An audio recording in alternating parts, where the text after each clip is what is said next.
All right. Listen up, folks. Let's get rolling here. No, really, let's go.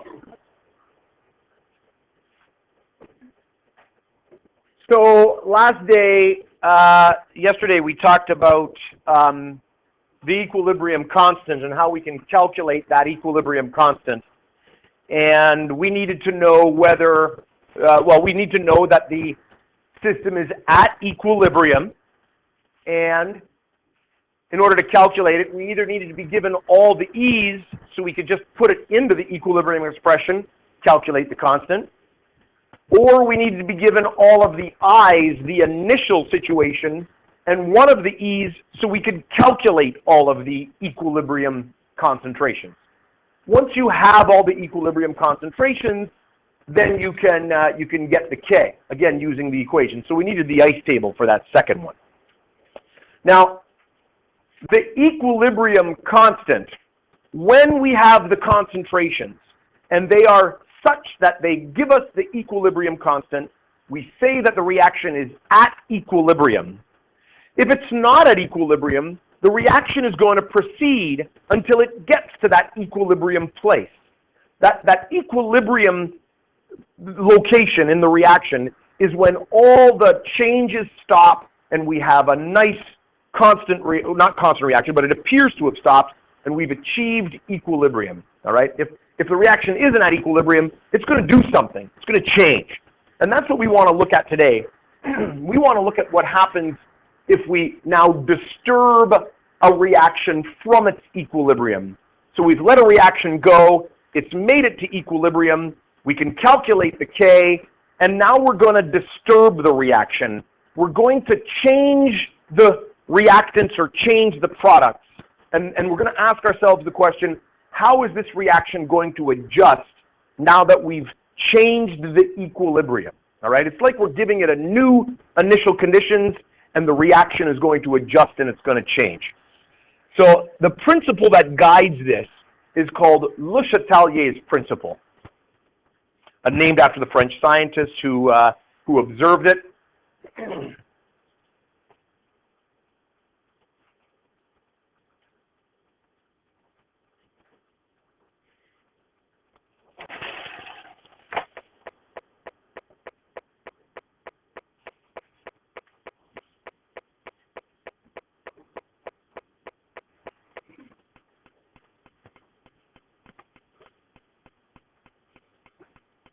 Now, in the past, I've taught this section after we've done the big calculation section.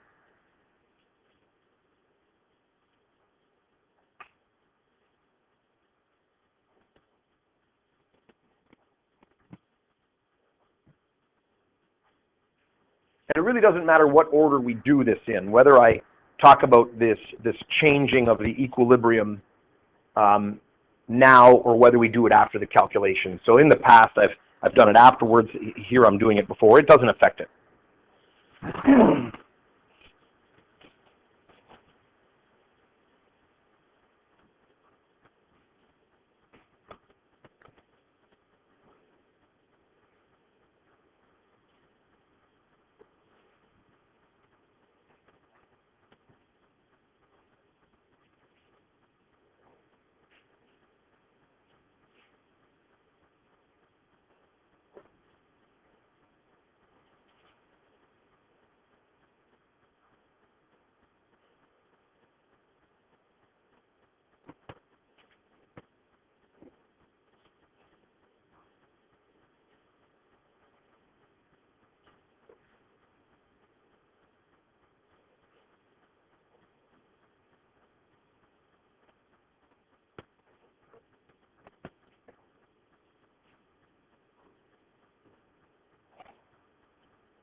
So LeChatelie's principle deals with how the chemical reaction responds when a stress has been added to it.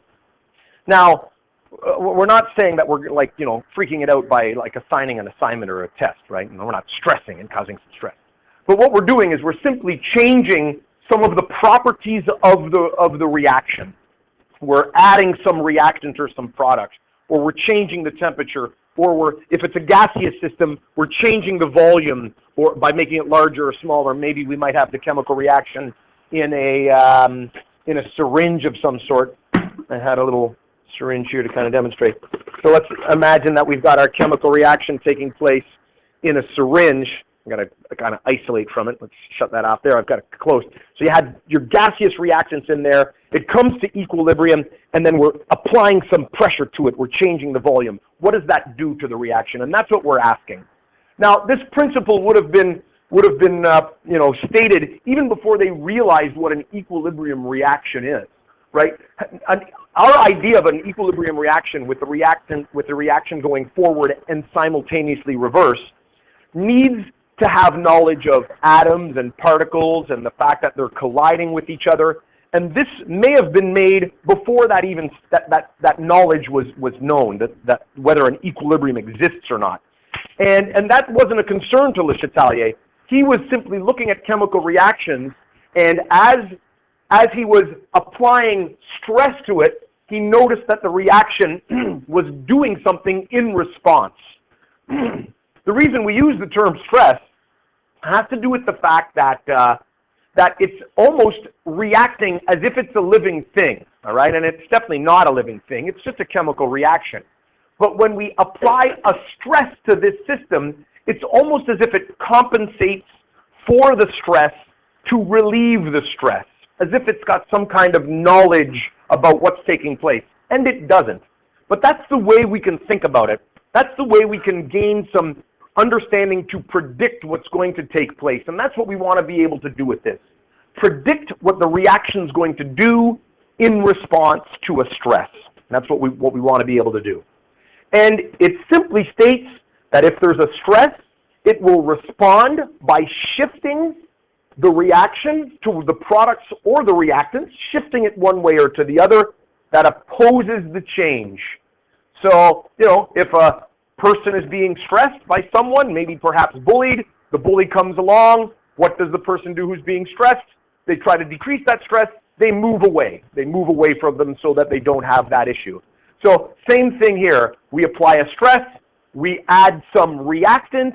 What does the chemical reaction do?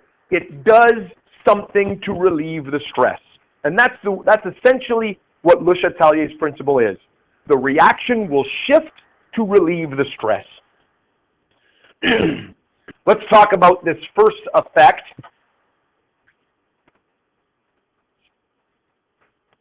And I've left the shift blank, and I'm gonna fill in what the shift is.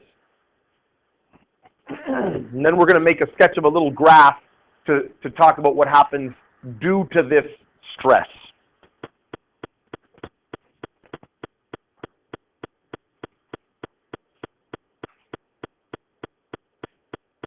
Again, I am using simply A becoming B as our general reaction. And the stress on this, we've added A. We've increased the concentration of A.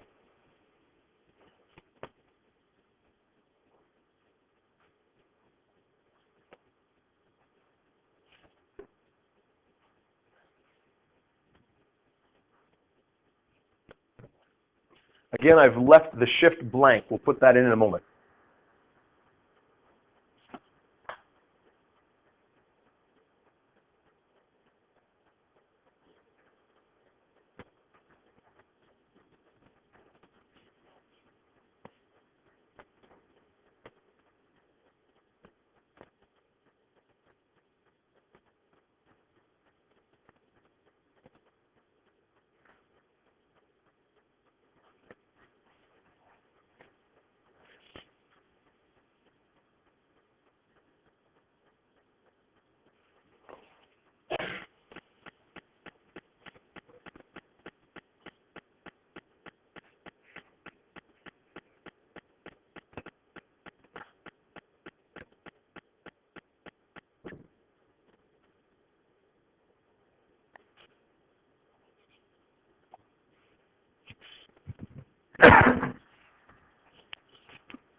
So we have a chemical system consisting of A and B. It comes to equilibrium. We may have started with some initial concentrations. The reaction proceeds. It proceeds such that we end up with a constant concentration. The reaction is running in the forward and reverse. That's what an equilibrium is happening. So it's at equilibrium. A is becoming B at the same speed as B turning back into A. It's at equilibrium. Then what do? We stress the system by adding more A. Somehow we increase the concentration of that A by adding more A somehow into the chemical reaction. That disturbs the system. That's the stress. Now, LeChatelie's principle says that the reaction is going to shift to decrease that stress. It wants to eliminate what took place.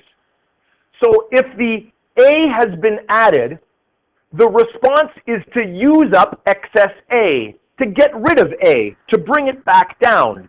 That's the response to the stress. The only way that that can take place is if more A turns into B. And that's exactly what takes place. The A gets used up and it becomes B as the chemical reaction shifts to the right. So the response is to use up A, so A gets converted to B, and we say the shift is right. It shifts towards the products.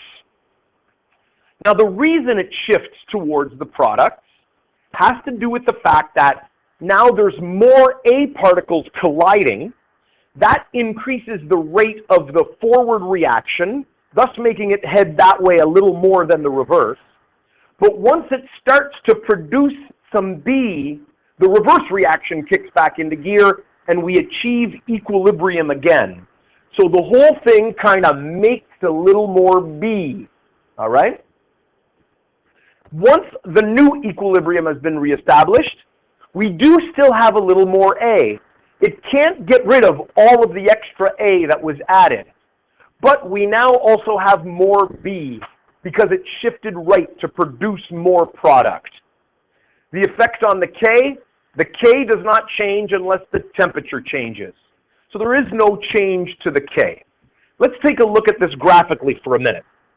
So I'm going to just do a little sketch, and I just made this here so that I could have grid lines. You can do an easy little sketch. So all I'm looking for here is some axes here, and it doesn't matter. You do not need necessarily lines, but you can. It's not a big deal. And this is concentration, and this is time. All right? And I'm going to have A be the pink one. So that's my concentration of A, and I'll have B be the blue one. Okay?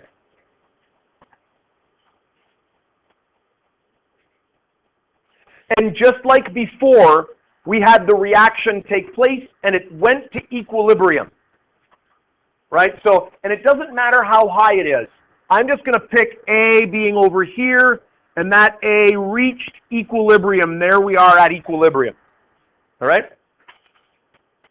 And I'm going to have B start down here. It doesn't matter where, but again, at some point in time, it reaches equilibrium. Now that's not the stress. That's just getting to equilibrium. Now we're going to add the stress.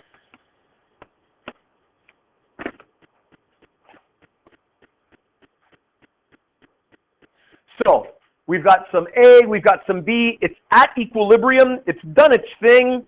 If we were to do our ice table, it's had its initial concentration. We've got the equilibrium concentrations, all the changes. We're done. It's like we're finished the question, and we found the equilibrium constant. And now we're going to poke the reaction. We're going to stress it. We're going to add some A. So adding A, the stress looks like this. It's going to shoot up some. All right? I've added A, so it shoots straight up.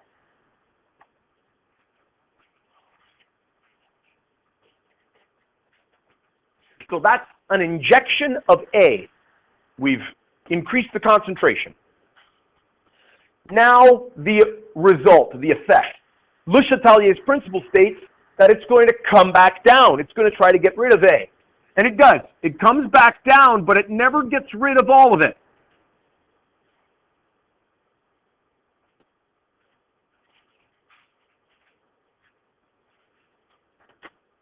And as A becomes B, B increases again in response to it, and it comes up a little bit.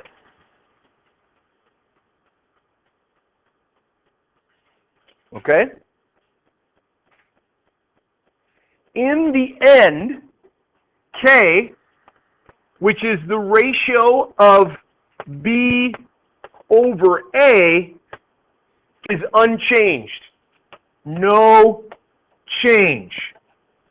Whatever that ratio was of B divided by A is the same as the new B divided by the new A. It's just shifted up a little bit. Both numbers became a little bigger, which means the numerical value of K doesn't change. All right? So when you add a reactant, it wants to shift and become a product. All right? Let's look at another type of a stress.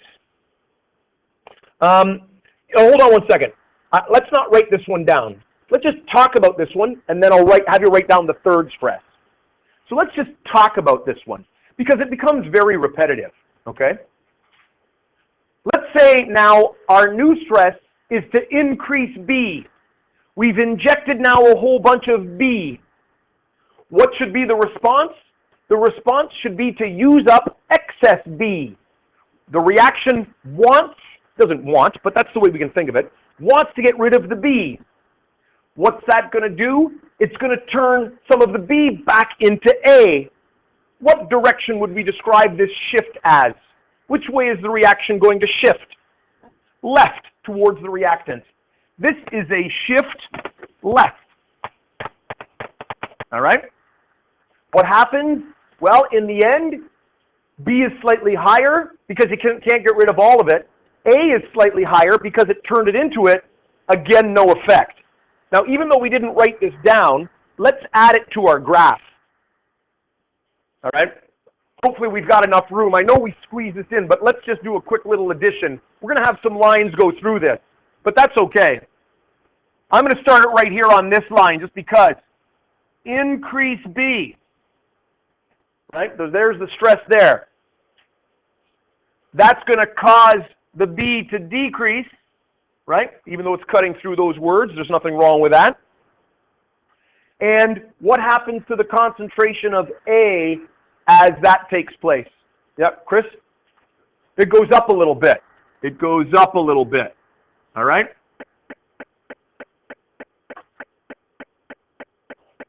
Again, both A and B get bigger, which means the ratio of A to B doesn't change. The K still is the same. All right? So adding B, or product, causes it to shift back left. And if you'd like to define the stress, what did we do? We added A, and this stress here, we added B. If you wanted to, define your stresses that we've just done. I don't think it was worthwhile writing that whole big slide out again. It's the same thing. We're shifting the other way. If you add product, there's increased collisions of product molecules. That increases the reverse reaction. That produces more A, and it makes the whole thing kind of move. All right? It doesn't actually move. We say that the equilibrium shifts to the left. We end up with a little more reactant. All right. Let's actually write down this one, a decrease. Actually, hold on one second. Before you get to the bottom and look at what the shift is, because it's actually hiding in the answer there, down in the bottom. Now we're going to get rid of some B. We've removed B from the reaction somehow. What's the response? Well, the response is the opposite to whatever the stress was. If you've removed B, the reaction is going to shift to make more B. It's always the opposite. So which way is this reaction going to shift if you've taken some B away? Is it going to shift? to the right because it's now going to want to get the B back. So it's going to shift right.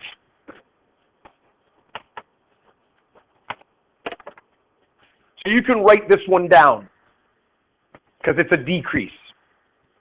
But the logic is the same. If you've removed B, you've now decreased the number of B colliding particles. It means that its rate back to the front is slower. And so A then wins the race and makes more B until that rate becomes equal again.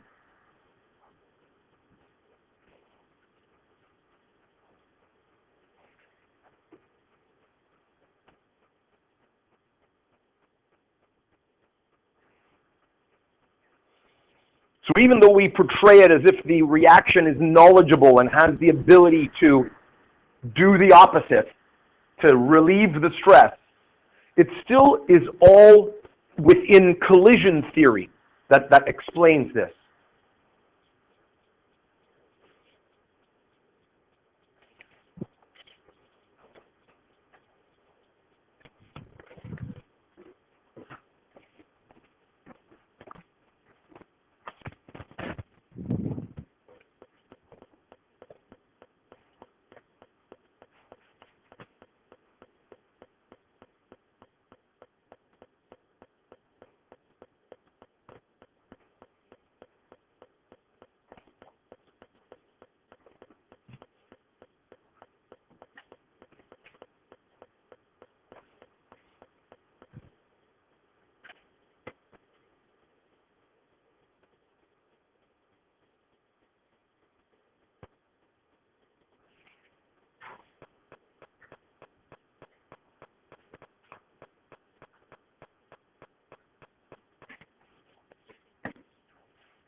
We could try to add that onto the last graph, but I think we've got a lot of writing there. I'm just going to, again, do a quick little sketch. I'm going to do a quick little sketch. Again, it's the exact same graph. Doesn't have to be that big. Concentration, time. This time we'll have, instead of the curve at the beginning, why don't we just have it running at equilibrium? So there it is, A and B at equilibrium. And what did we do on the last one? We got rid of B, right? So what's going to happen to the B line? If our stress is to remove B, what's it going to look like? Because on a test, I'm going to ask you maybe to draw a sketch. What's it going to look like if we get rid of B? Yep, straight down. We've somehow removed B. We'll talk about how we can do that.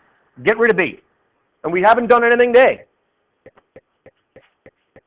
Again, LeChatelie's principles, fairly simple to logic. It's going to do the opposite. If you got rid of B, it's going to somehow, if you got rid of B, it's going to somehow do something to make more B. That's exactly what happens. The reaction shifts so that more B is made.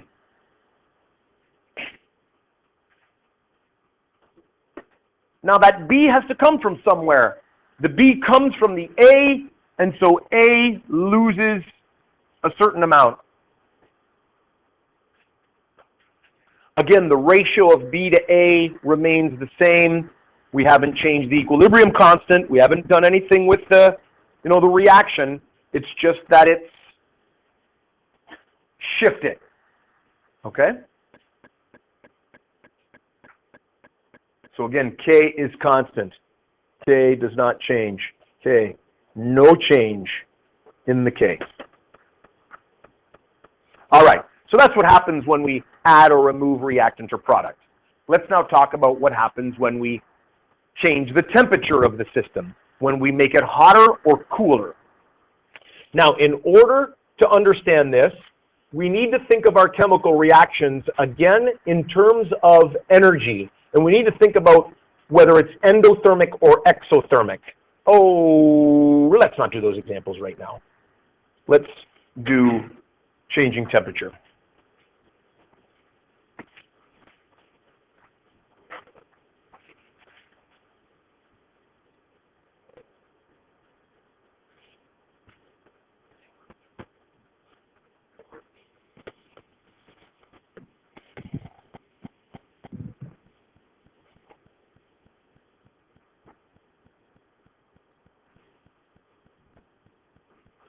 Now, last year, the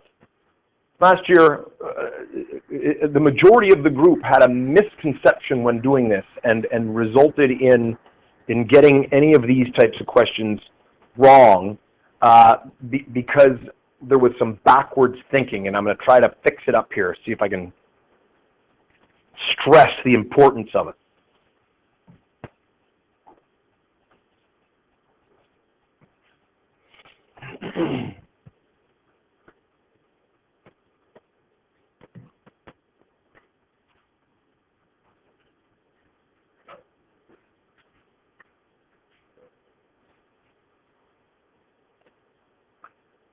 In order to get these right, you need to think of the temperature as a supplier of energy, all right?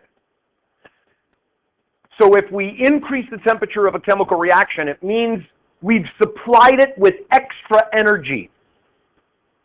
If you cool a reaction, it's like we've removed energy from it. We've taken it away. So in that case, we want to think of temperature changes as if we're adding or removing energy from the system, which is exactly what we're doing. Next, we have to look at where the energy is in the chemical reaction to see how it's going to shift. We already know that endothermic and exothermic reactions can have energy as a reactant or a product. From that, we can use the exact logic of change of concentration to explain the change in energy. So let's take a look at an endothermic situation.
So in an endothermic reaction, energy is a reactant. That comes from our first unit when we talked about thermochemical equations, and we were writing the thermochemical equations with the energy term in the reaction. So you need to think back to that. If I've got an endothermic reaction, I will have the energy on the left because the energy is going into that chemical reaction. So if I think of that, I can use energy as if it's a reactant. Just like when we increased and decreased A, I can treat energy as a reactant. And that's the way we're going to get this correct. So if we increase the temperature, then the energy available increases. It's like I've added A. I've added extra energy. The response will be to use up that energy. In order to use that energy, which way does this reaction have to shift to use up this extra energy? Yep, to the right. Because when it goes over here, there is no energy. It's all stored up in the bonds. So in an endothermic reaction, it will shift to the right to store up that energy in chemical bonds and bring the temperature back down. So this will shift right. All right?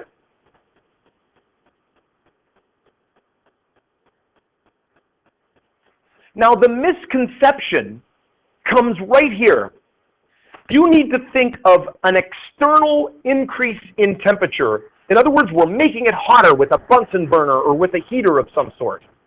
The misconception is, oh, we want the chemical reaction to increase the temperature for us.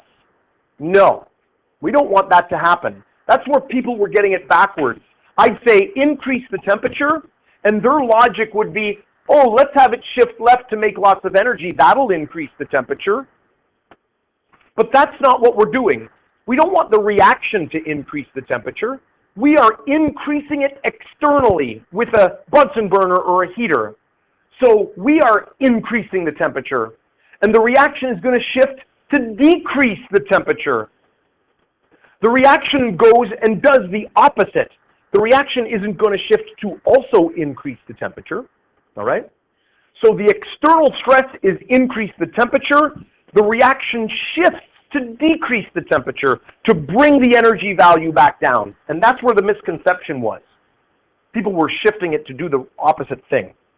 If we increase in temperature, the energy increases, the reaction is going to shift to decrease the temperature. That's going to be to the right to take that energy away.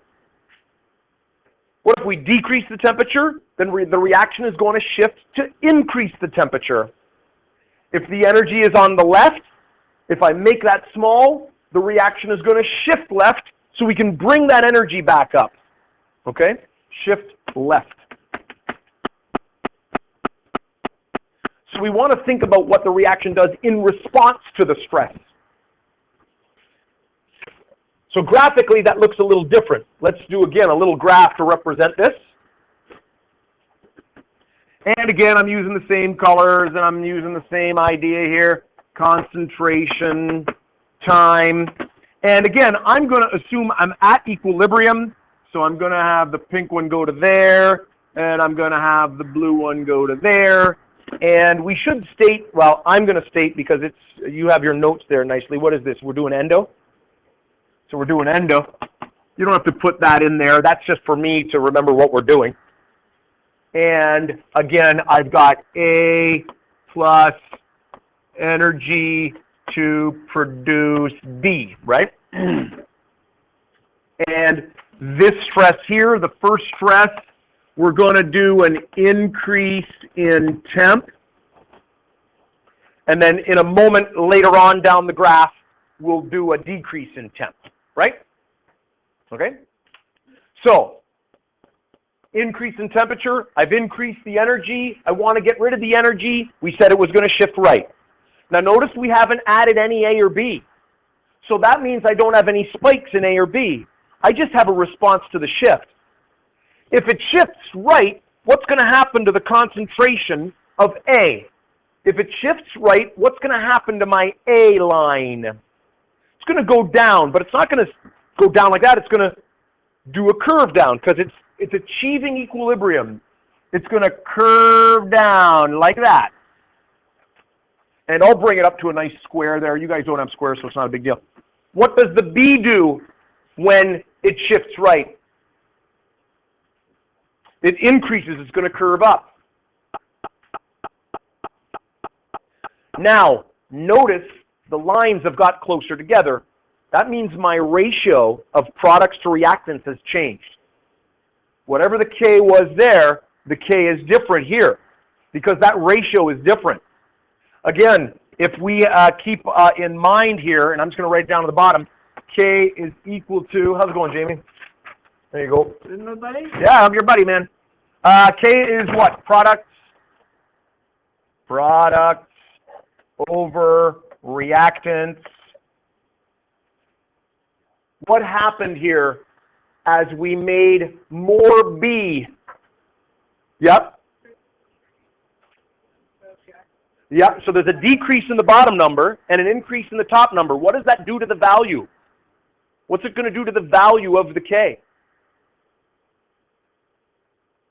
What's it going to do to it? If that number gets smaller and that number gets bigger, what's that number going to do? It's going to get bigger. Therefore, in this case, the K increased. All right?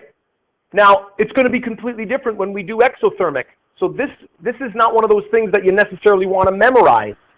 What you want to memorize is which way it shifts, then go back to here to figure out what happens to the K. Oh, if the B got bigger and the A got smaller, then the K is bigger. Okay? Let's now do a stress where we're going to decrease the temp. It's going to shift left. I'm going to end up with A being produced. I'll have it shift even further. Doesn't matter. And what's happening to the B as it shifts left?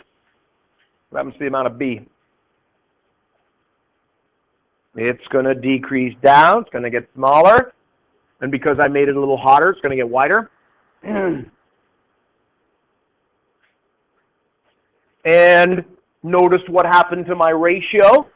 I now have more A, more reactant, less B, less product. What happened to the K? It decreased. It went down. Decreased in K. So temperature affects the K.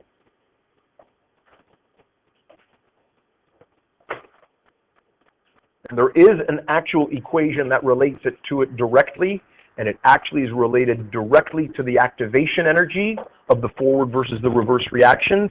But I don't teach that in this course. That's a university level type thing, but it does all fit together. It all comes together nicely in some nice equations. But we're not dealing with that here. Exo.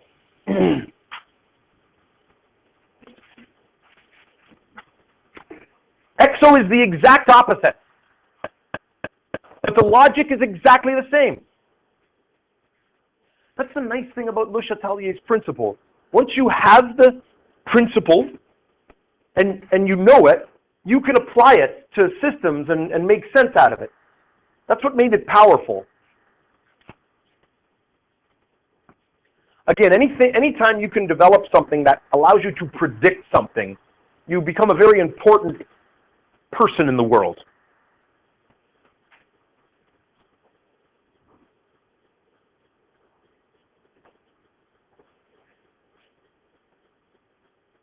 Actually, if you think about it, that's what it's all about, being able to predict the future.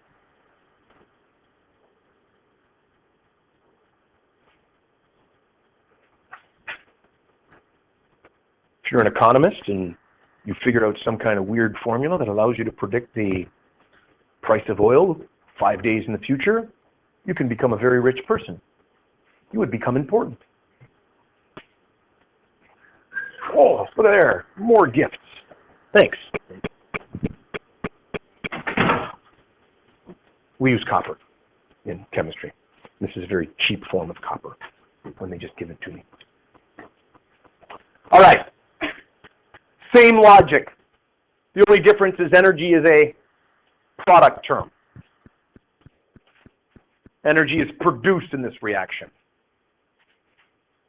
If we increase the temperature, we increase the energy. What does the reaction want to do? It wants to shift to get rid of that energy. I'm hoping you can fill in the shift blanks. I hope you're not actually leaving them blank at this point.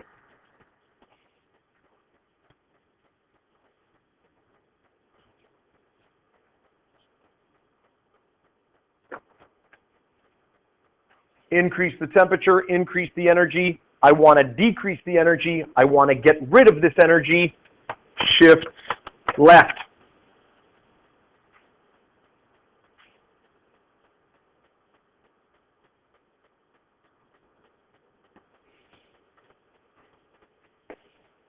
I think we get the graphical idea, so I don't want to do another graph. I think that would be a little redundant. But we can come up with the same logic as we just had on the other slide. Again, if K is product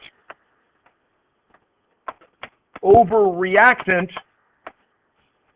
if this thing shifts left, A is getting what?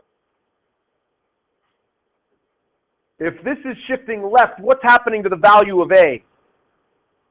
It's getting, some of you are thinking it, some of you are not sure. It's getting bigger. And B is getting smaller. If the product is getting smaller and the reactant is getting bigger, what's happening to the value of K? It's decreasing. K gets smaller, which will be the opposite for endothermic. But that only makes sense. Endo and exothermic are opposite things. So you would expect the effect on K to be the opposite. That's a good thing. If we decrease the temperature, we've decreased the amount of energy available. The system wants to create more energy, so it's going to shift right. If it shifts right, the amount of B is going to go up and the amount of A is going to go down. If I have more product, I've increased the K. All right?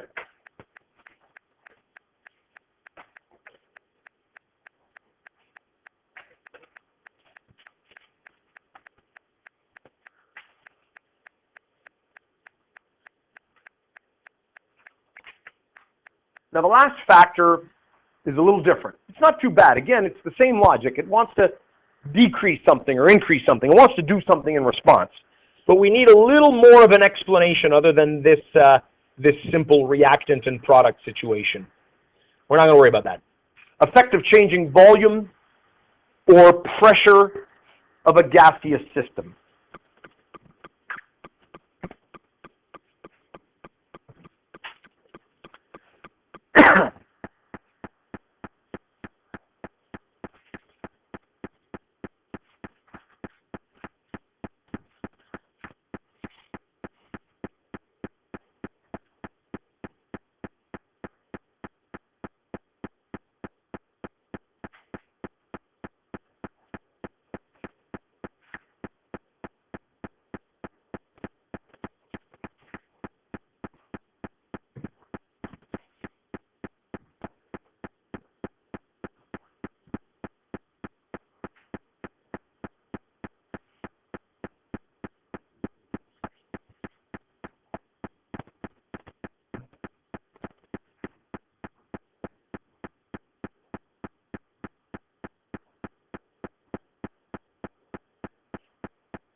First, we have to be reminded of Boyle's law.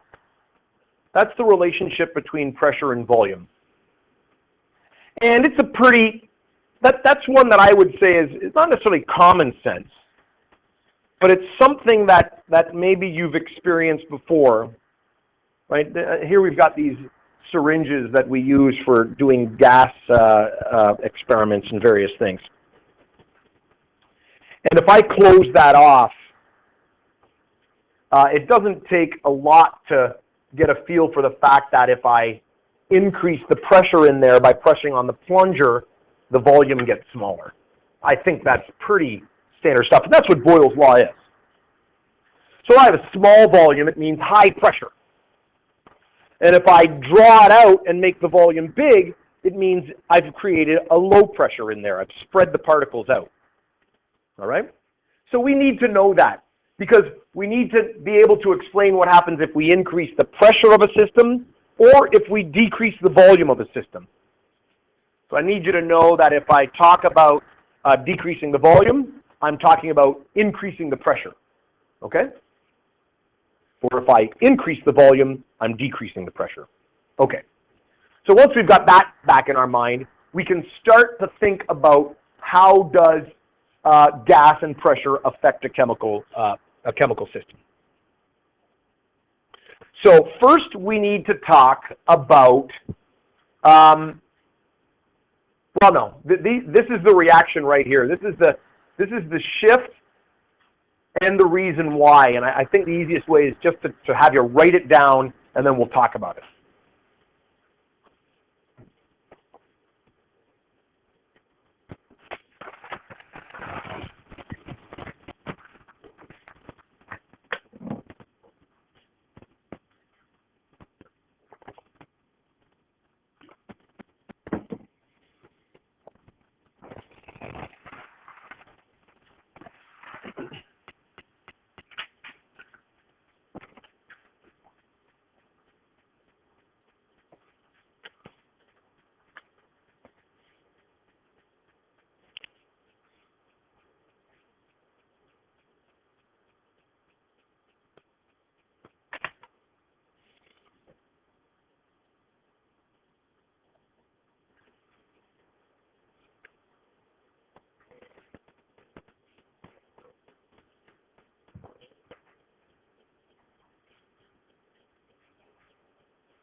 If the volume of a gaseous system increases, the pressure decreases. There's Boyle's law. Now we think about the pressure effect. The system will respond to increase the pressure again. So our stress is decreasing the pressure.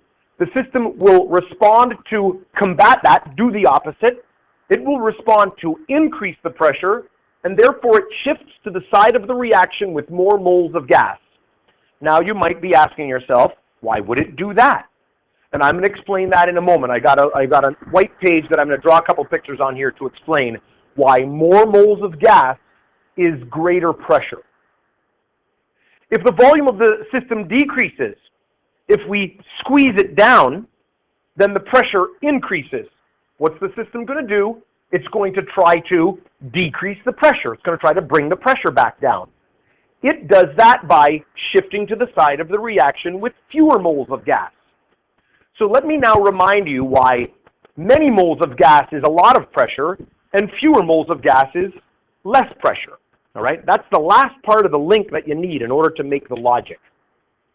I'm going to do that using just a piece of, no, what am I doing here? I'm going to use this program right here. All right. And you don't have to necessarily draw this, but it would be up to you. Let's say that we had two containers here, 1 and 2, that contain some gases, and we've got the same V, so the same V and the same T, all right? We've got a constant volume and a constant temperature, okay?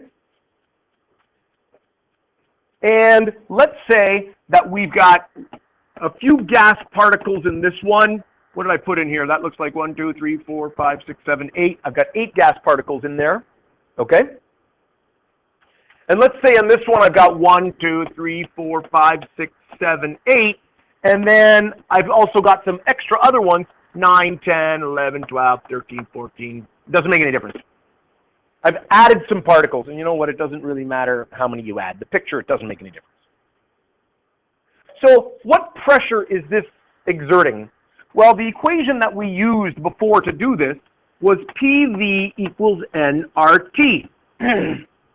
Right? Remember all that good stuff? And I want to talk about what the pressure is. Well, if this is a constant, and R is a constant, and T is a constant, then we can say that the pressure is directly proportional to N. Are we okay with that mathematically? We've talked about that type of thing, relationships before. It means if we have more moles in the container, then the pressure will be greater, okay? Here, I've got N moles of the black one, N moles, right? Let's call that N1. We'll call that N1. And in here, I've got N1 moles plus N2 moles.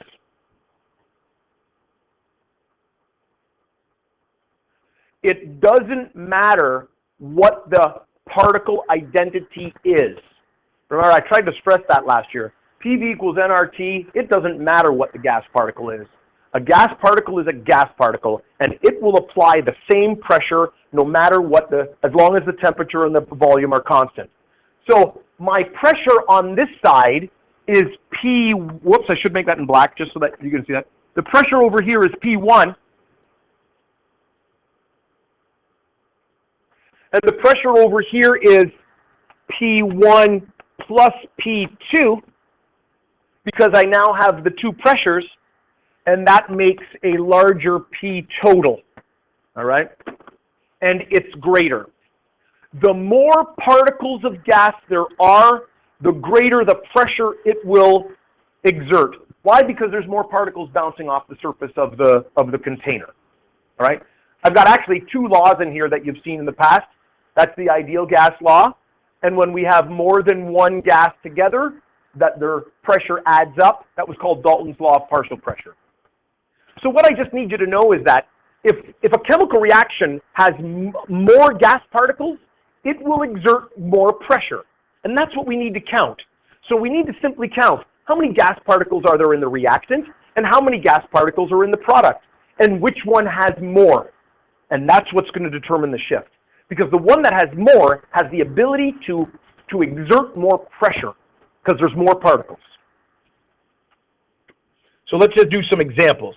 And in this case, we simply have to pick a reaction and then apply it to it.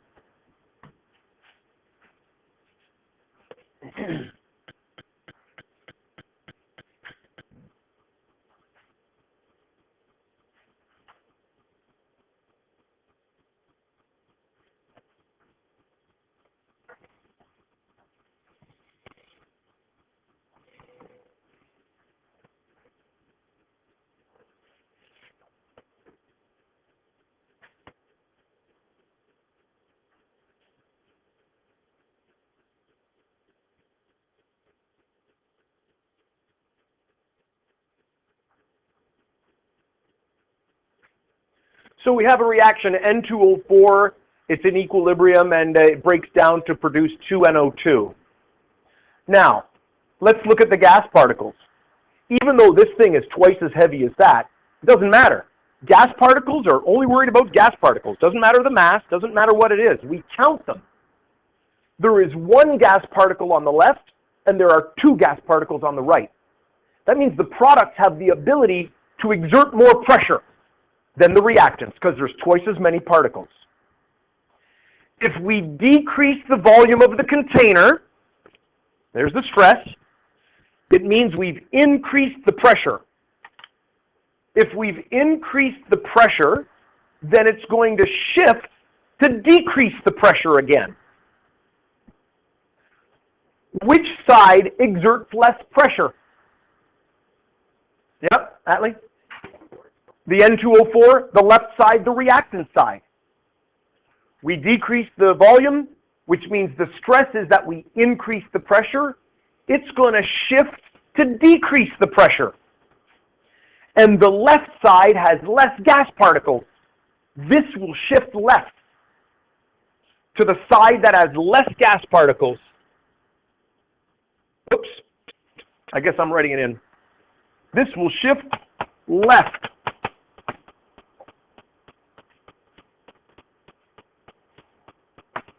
On left,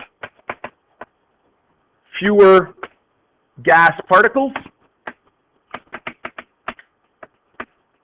therefore exerts less pressure.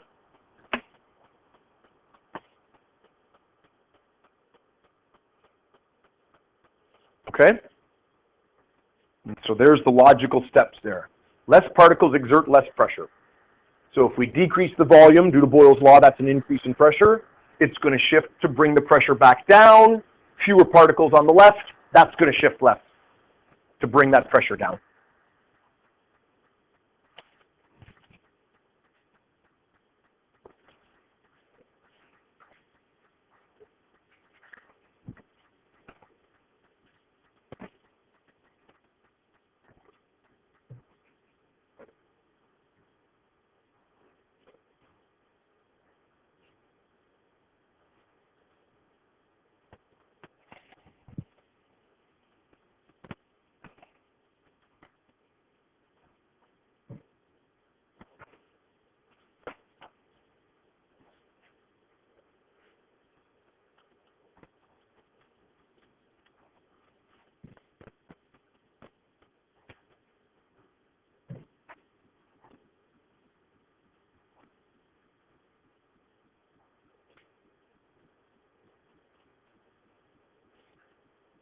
So again, we've got a reaction, and we'll go back up and look and start counting particles in a moment. We're going to increase the volume of the container. First things first. Going to increase that. That means inside there's less pressure. So we've decreased the pressure inside of this. The response is going to be to bring the pressure back up. Which side of that reaction can exert the greatest pressure? Which side can exert the greatest pressure? Yep. The left. So if we want to bring the pressure back up, it's going to shift to the side that can exert the greatest pressure. Which way is this shifting? Which way is it shifting? to the left. It's shifting to the left. We've decreased the pressure. It's going to shift to the side that will generate the most pressure. This will shift left. Left side has more gas particles. Therefore, shift left to increase the pressure.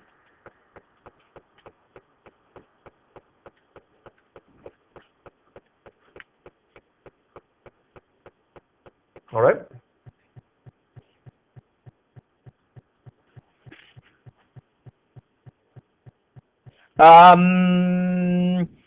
What was I going to do? Let's not worry about those examples. Let's finish this off.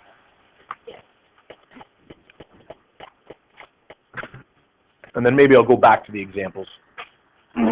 Actually, that might be a good plan. All right. Factors that do not affect an equilibrium that you might think would. So these last two things have no effect on an equilibrium system.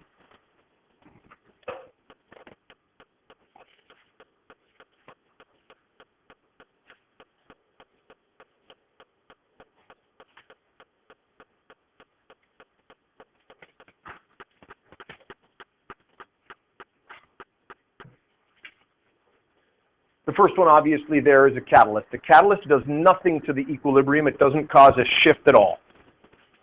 It simply makes the reaction run faster. But it makes it run faster in both directions by the same amount. So the K doesn't change, the concentrations don't change.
So catalyst has no effect, makes the reaction go faster, but the forward and the reverse both go faster. Things don't shift.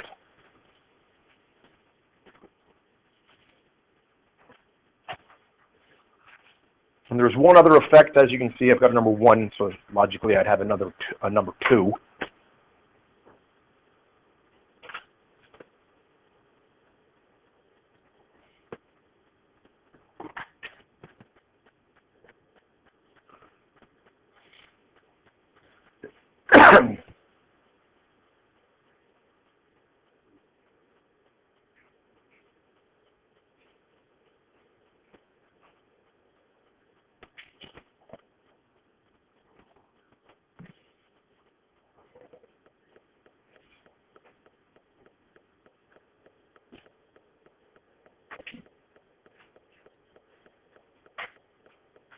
And the second factor, and you might think this would have an effect, but adding an unreactive gas, you might think that adding an unreactive gas increases the pressure, but it ultimately doesn't change the individual pressures of the reacting gases.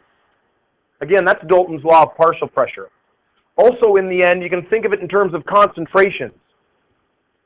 Even though you've added extra particles that aren't reactive, it doesn't affect the overall concentration of the reacting particles. Their moles and their volume remains constant even though you've added an extra unreactive gas.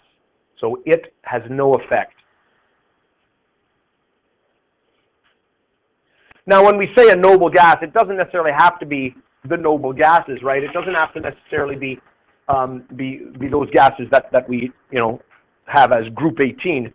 If we had a reaction that didn't involve N2 or nitrogen gas, right? And it wasn't reacting with it in any way, then adding nitrogen gas would be a similar effect. Now that's a difficult thing to know whether it would react or not.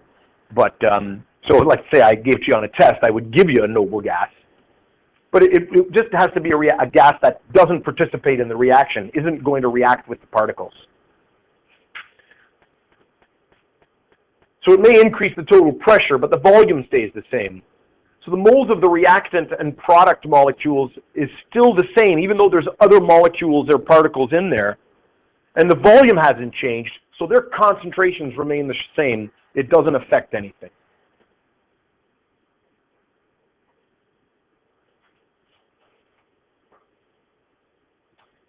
And I'm pretty sure, what do we got, 25, 22 of 25? Isn't the next one changing the, oh no, I'll save that for Monday, and I'll tell you why, but I will go to the end and give you the homework. So that's the last slide before the homework. Now, Monday, we're doing a lab. It's on LeChatelie's principle. So you're going to need to print it off. It's pretty big. You're going to want to print this one off, all right? Because it's got big charts in it. It's not a formal report, but we're going to be setting up a bunch of little equilibrium in a bunch of micro wells, right, in the microtways. And then we're going to add stuff to it that's going to cause a shift. And the shift is going to be perceived usually by a color change. So at the beginning, we're going to ask you, or I'm going to ask you, to predict what you think the color change is going to be based on LeChatelie's principle and how it should shift. And then you're going to actually go and do it, and then you're going to answer a couple of questions that are very straightforward. It's really more of an activity than a lab, but I do get you to hand it in. So you probably are going to want to print that one off because it's pretty big. It's got lots of instructions and lots of stuff on it, okay? Now, the last bit of this note deals with how we actually change the concentrations of things. We talked at the very beginning, let's just increase A or let's decrease A. How you go about decreasing something. And the answer is you react it with something that forms a precipitate. Hi, Mr. Sanders. Yep. Sorry to interrupt you. I was wondering if Janessa O'Hare is in class today. Yep. Can you just come up to student services, please? Yep. Thank you very much. So we're going to have a quick little note at the beginning on Monday that describes how we can get rid of various reactants or products. And that's what this is going to be about. And then there's your homework that you can do on this stuff. So there's going to be a quick little note. Then you and your partner will do the prediction based on what I will teach you about the note. You'll predict whether the color changes or not. Then you'll go and do it. We can easily get that done in one lesson. And then there's a fill in the blank, some answers to complete. Not fill in the blank, but you know what I mean. Fill in the space right on the lab. And then it's not a formal report. So that's what's happening Monday. We're going to test this out. Okay?